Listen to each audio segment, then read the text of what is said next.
Hi అండి. ఈరోజు recipe వచ్చేసి ఒక మంచి చికెన్ ఫ్రై. ఇలా గనక మీరు చేశారంటే టేస్ట్ చాలా బాగుంటుంది. గ్రేవీ కూడా మసాలా ఫ్లేవర్స్తో చాలా టేస్టీగా ఉంటుంది. సో చూపిస్తాను రండి.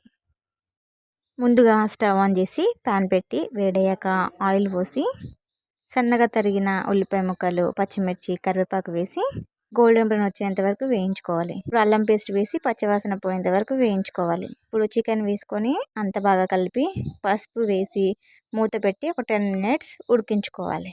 మధ్య మధ్యలో కలుపుతూ ఉడికించుకోవాలి, లేదంటే అడుగు మాడిపోతుంది. ఇలా ఆయిల్ అంతా పైకి వచ్చేంత వరకు ఉడికించుకోవాలి.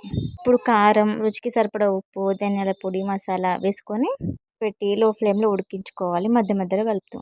తర్వాత సన్నగా తరిగిన కొత్తిమీర పైనుంచి వేసుకొని పెట్టి ఒక 5 మినిట్స్ లో ఫ్లేమ్లో ఉంచి చూస్తే చూడండి మనకి ఎంతో టేస్టీగా ఈ చికెన్ ఫ్రై అనేది రెడీ అయిపోయింది. సో ఖచ్చితంగా ట్రై చేయండి.